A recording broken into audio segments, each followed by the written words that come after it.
Class 6 chapter number 7 देख सकते हैं। हेडिंग है ताप एवं उसका मापन। और इस अध्याय में हम लोग डॉक्टरी थर्मोमीटर और प्रयोगशाला में जो थर्मोमीटर प्रयोग में लाई जाती है उसके बारे में हम लोग जानने वाले हैं कि उसका सही माप क्या होता है। तो चलिए इसके मापन के बारे में अगर आप जानना चाहते हैं तो इस वीडियो को बिल्कुल स्किप ना करते हुए बिल्कुल इसको देखें तो आपको काफ़ी कुछ समझ में आएगा। देखिए इसमें कहा गया है गलत मापन करने से अच्छा है कि कोई मापन ही ना किया जाए। गलत मापन करने से अच्छा है कोई मापन ही ना किया जाए। बिल्कुल परफेक्ट बात बताया गया है अन्ना मनी के द्वारा। ठीक है, तो चलिए हम लोग इसके क्वेश्चन आंसर पार्ट को समझते हैं। बिल्कुल इस अध्याय को आप निश्चित रूप से नज़रअंदाज ना करें। बिल्कुल आप इस लाइन बाय लाइन इसको पढ़ें तो आपको काफ़ी कुछ इसके क्वेश्चन आंसर पार्ट समझ में आएंगे।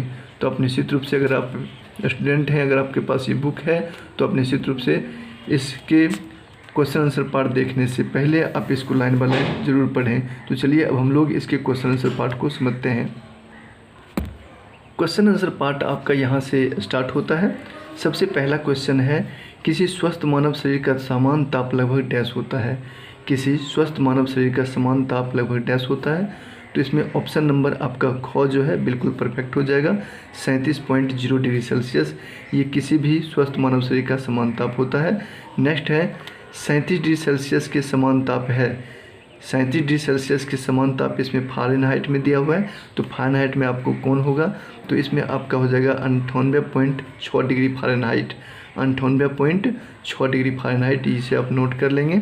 चलिए हम लोग तीसरे प्रश्न को देखते हैं। तो तीसरा प्रश्न है डैश वाला, जिसमें प्रथम क्वेश्चन है कि किसी निकाय की गर्माहट अथवा ठंडापन, किसी निकाय की गर्माहट अथवा ठंडापन उसके डैश से निर्धारित की जाती है। उसके डैश से निर्धारित की जाती है।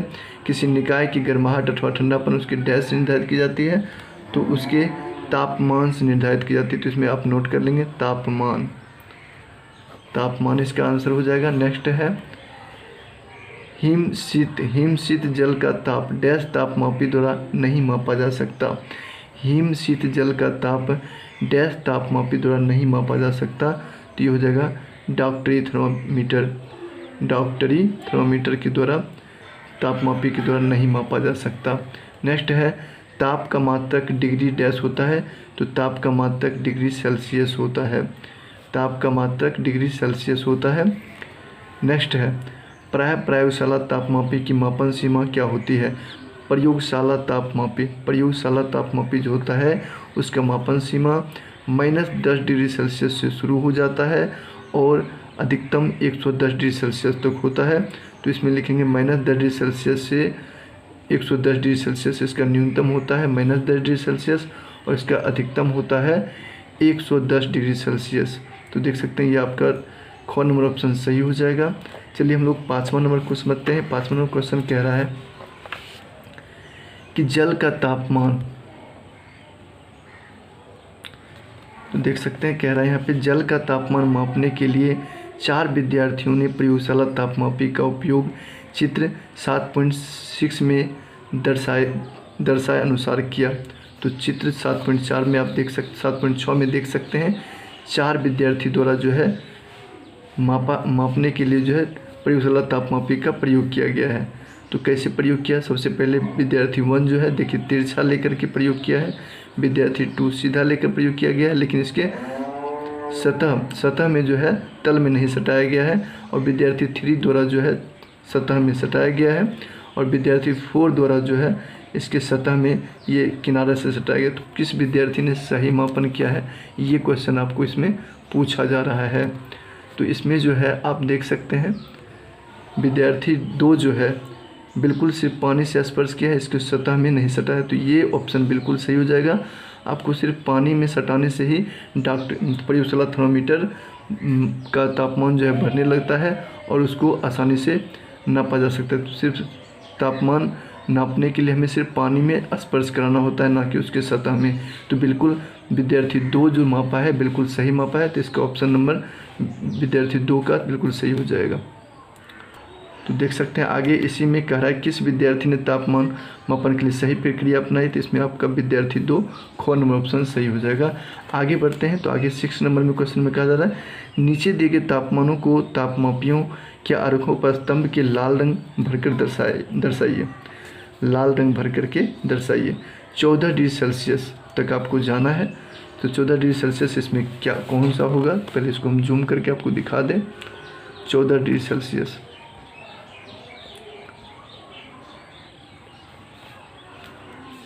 तो देख सकते हैं, तो इसमें जो है आपका जो है मापन 14 डिग्री सेल्सियस कौन होगा, तो आप देख सकते हैं ये 10 है, ये 20, ये 30 है, तो इसमें जो 10 के बाद जो है ये 11 हो जाएगा, 12, 13, 14, तो ये जो भाग है ये आपका 14 डिग्री सेल्सियस आप दर्शा देंगे इस तरह से, तो हो जाएगा आपका आंसर। नेक्स्ट है 17 डिग्री सेल्सियस दर्शाना है। इस वाले थर्मामीटर में आपको 17 डिग्री सेल्सियस दर्शाना है, तो देख पा रहे होंगे आप, दिया हुआ है यहाँ पे 10, फिर 20, फिर इस प्रकार से दिया हुआ है, तो 10 से 17 तक जाना, लेकिन इसमें आपको छोटा छोटा करके दिया हुआ है, तो यहाँ पे आप देख सकते हैं 10 भागों में बांटा गया इसको, तो हम लोग इसके रेखा को छोटे छोटे रेखा को गिनेंगे, जहाँ पे 7 पूरेगा वहाँ पे आपका ये हो जाएगा आपका कौन सा हो जाएगा 17 डिग्री सेल्सियस हो जाएगा। तो इस प्रकार से आप देख सकते हैं एक, तो देख सकते हैं 6 नंबर में जो आपको दर्शाना था 14 डिग्री सेल्सियस, तो आप इसमें एक एक करके दिया हुआ था, तो इस प्रकार से आप 10 के बाद कितना था 20 था ना, यानी 1 का मतलब यहाँ पर 2 होता था, तो 2, 2, 4 ना, 2, 2, 4 यहाँ नहीं होगा 14 डिग्री सेल्सियस, बल्कि 2 डिग्री सेल्सियस 1 का मतलब होता है, तो 2, 2, 4 यहाँ ही आपका क्या हो जाएगा 14 डिग्री सेल्सियस, ये आप नोट कर लेंगे। और इसमें 17 डिग्री सेल्सियस दिया हुआ है, तो यहाँ पे आप देख सकते हैं एक एक बढ़ रहा था, तो यहाँ पे आप 7 में जो होगा रेखा वो आपका 17 डिग्री सेल्सियस हो जाएगा। और यहाँ पर जो है 0.5 जो है करके बढ़ रहा है, तो यहाँ पे आप छोटा छोटा है दिखाना संभव नहीं है इसमें, तो लेकिन फिर भी आप यहाँ से समझ सकते हैं कि 0.5 करके एक एक रेखा है, ठीक है। तो आपका जो 7 एक बड़ा रेखा है, एक छोटा रेखा है, जो छोटा रेखा है वो 0.5 को दर्शा रहा है, तो इस प्रकार से जो बड़ा रेखा होगा उसको 7 गिने, और उसके बाद जो छोटा रेखा होगा वो आपका 7.5 हो जाएगा। तो इस प्रकार से आप इसको समझ सकते हैं, और इसमें आप दर्शा सकते हैं 7.5 डिग्री सेल्सियस। तो आप समझ गए होंगे, इस प्रकार से आप इसको बता सकते हैं। चलिए नेक्स्ट क्वेश्चन की ओर हम लोग बढ़ते हैं। नेक्स्ट क्वेश्चन नंबर 7 है।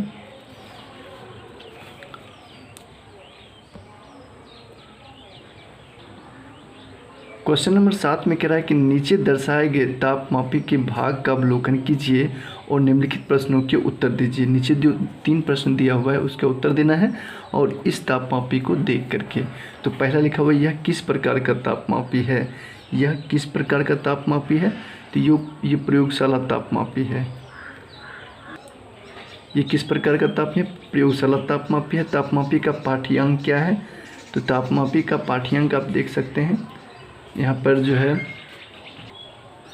यहाँ जो आपका लाल जो रेखा गया हुआ है, ये जहाँ तक गया हुआ है वहाँ तक आप जब गिनेंगे छोटी छोटी लाइन को, ठीक है, तो ये आपका दिया हुआ है 20, कितना दिया हुआ है 20, और यहाँ से जब आप बढ़ेंगे तो 1, 21, 22, 23, 24, 25, 26, और ये आपका 27 और 27.5 हो जाएगा, ठीक है। ये 27.5 इसका 26 डिग्री सेल्सियस तक गया हुआ है, ठीक है। तो इसका पाठ्यांक हो जाएगा 26 डिग्री सेल्सियस, देख सकते हैं 26 तक गया हुआ है। तो इस प्रकार से इसका पाठ्यांक हो जाएगा। न्यूनतम मान क्या है इसका, तो न्यूनतम मान इसका है -10 डिग्री सेल्सियस, -10। तो इसको आप लिख सकते हैं यहाँ पर से 7 का उत्तर आप फ्रेश करके यहाँ पर लिखा हुआ है, यहाँ से आप नोट कर सकते हैं। 7 का क का है प्रयोगशाला थर्मामीटर, और तापमापी का पाठ्यांक है 26 डिग्री सेल्सियस, और न्यूनतम मान है -10 डिग्री सेल्सियस, ठीक। नेक्स्ट क्वेश्चन हम लोग बढ़ते हैं। तो क्वेश्चन में कहा जा रहा है कि प्रयोगशाला तापमापी हमारे शरीर के ताप को मापने के लिए उपयोग में क्यों नहीं लाया जाता है, इसका एक कारण दीजिए। प्रयोगशाला जो तापमापी होता है वो कहीं ना कहीं जल में स्पर्श करके मान देता है, जबकि डॉक्टरी थर्मामीटर जो होता है या तो